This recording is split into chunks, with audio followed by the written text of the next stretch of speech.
Hello बच्चों। आपका chapter चला हुआ है सरल रेखा में गति, और आपको लास्ट टाइम त्वरण एक्सीलरेशन तक पढ़ा दिया गया था। उसका फॉर्मूला पढ़ा दिया था, यूनिट पढ़ा दी थी और उसकी विमाएँ बता दी थी। आज जो पॉइंट स्टार्ट होगा बच्चों, वो होगा त्वरण के प्रकार, टाइप्स ऑफ एक्सीलरेशन। देखिए त्वरण कितने प्रकार का होता है। नंबर 1 है एक समान त्वरण। देखो, यदि वस्तु के वेग में समान समयांतराल में समान वृद्धि अथवा कमी होती है, तब वस्तु का त्वरण जो है एक समान त्वरण तथा वस्तु की गति एक समान त्वरित गति कहलाती है। उदाहरण है इसका, गुरुत्व के अंतर्गत अगर कोई चीज़ मुक्त रूप से ऊपर से नीचे की ओर गिर रही है, पृथ्वी के तल के निकट एक समान त्वरित गति होती है। नंबर 2 है असमान अथवा परिवर्ती त्वरण। देखो, अगर वस्तु के वेग में समान समयांतरालों में असमान वृद्धि अथवा कमी होती है, तब वस्तु का जो त्वरण है वो असमान या परिवर्ती त्वरण तथा वह जो वस्तु की गति है वो असमान त्वरित गति कहलाती है। ठीक है बच्चों। नेक्स्ट है औसत त्वरण। ये तो दो प्रकार हो गए। अब किसी भी वस्तु के असमान त्वरण को निम्नलिखित दो प्रकार से व्यक्त किया जा सकता है। सबसे पहला प्रकार जो है उसका औसत त्वरण है। औसत त्वरण किसको बोलते हैं? परिवर्ती त्वरण से गतिमान वस्तु के किसी निश्चित समयांतराल में वेग परिवर्तन तथा समयांतराल का जो अनुपात है उसका औसत त्वरण कहलाता है। देखो, यदि परिवर्तित त्वरण से गतिमान किसी वस्तु का समय t1 तथा t2 पर वेग क्रम से वेक्टर v1 एवं वेक्टर v2 हो, तो वस्तु की गति का औसत त्वरण होगा बच्चों, वो कितना होगा? तो इसका फॉर्मूला देख लीजिए एक बार।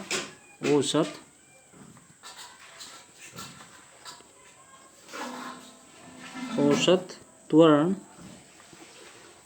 Vector AV equal to vector V2 minus vector V1 upon T2 minus T1, या इसको हम ऐसे भी लिख सकते हैं, वेक्टर AV बराबर vector delta V upon delta T। Next point है बच्चों तात्क्षणिक त्वरण। ये फर्स्ट पॉइंट था, तात्क्षणिक त्वरण।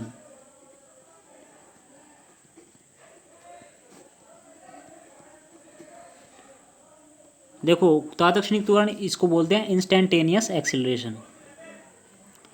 परिवर्ती त्वरण से गतिमान किसी वस्तु का किसी क्षण विशेष पर जो त्वरण है उसका तात्क्षणिक त्वरण कहलाता है।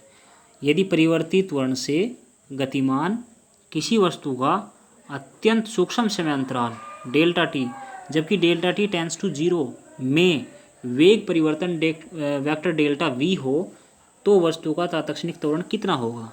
तो ये हो जाएगा बच्चों vector A equal to limit delta T tends to 0 into vector delta V upon delta T equal to vector D V upon D T. ये फॉर्मूला बच्चों इसका हो जाएगा तात्क्षणिक त्वरण का, इंस्टेंटेनियस एक्सीलरेशन, और ये औसत त्वरण का एवरेज एक्सीलरेशन। नेक्स्ट पॉइंट देखिए बच्चों,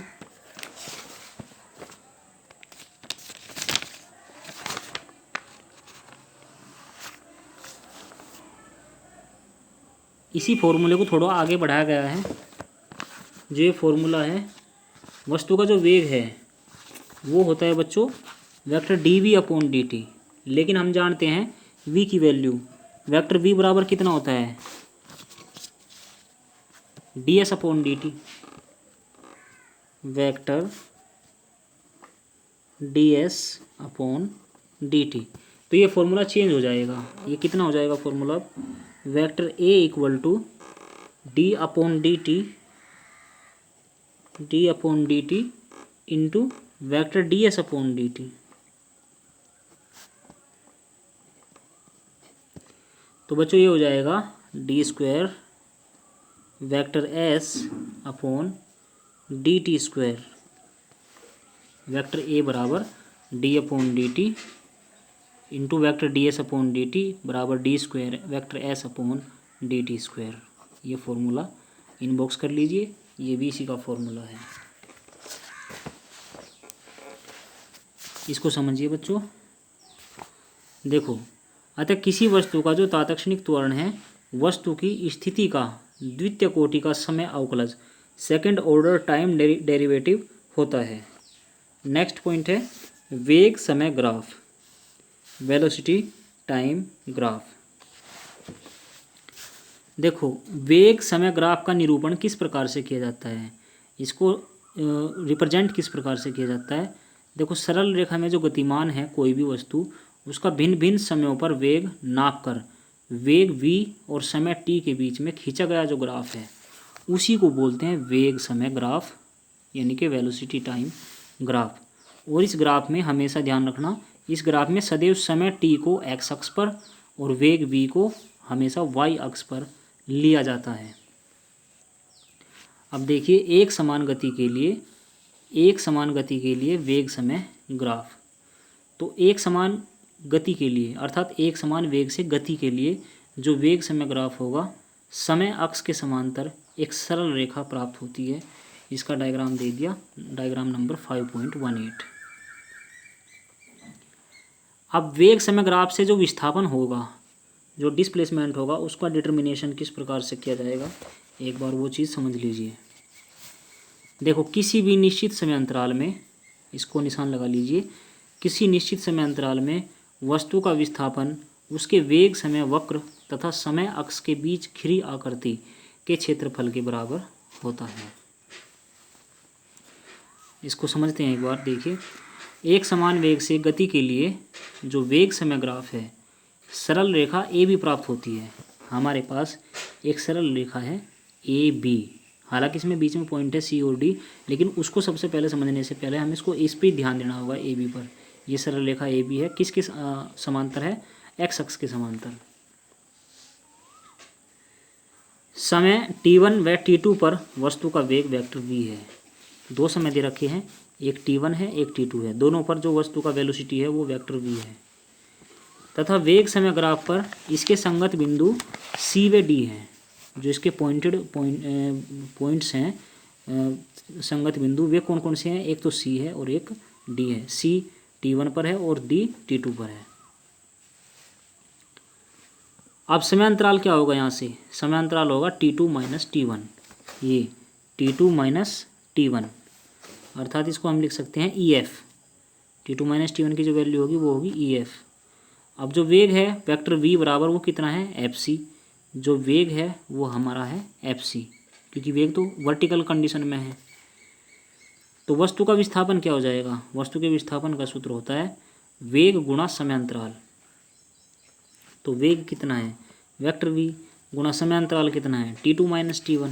तो ये क्या हो जाएगा बच्चों, ये हो जाएगा FC गुणा EF, और FC गुणा EF क्या हो जाएगा, FC गुणा EF।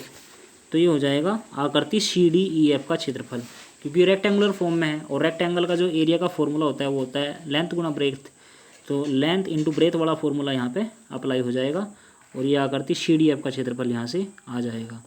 तो यहाँ से हमें एक फॉर्मूला प्राप्त होगा कि वस्तु का जो विस्थापन है, वस्तु का विस्थापन बराबर वेग समय ग्राफ तथा समय अक्ष के बीच घिरी आकृति का क्षेत्रफल।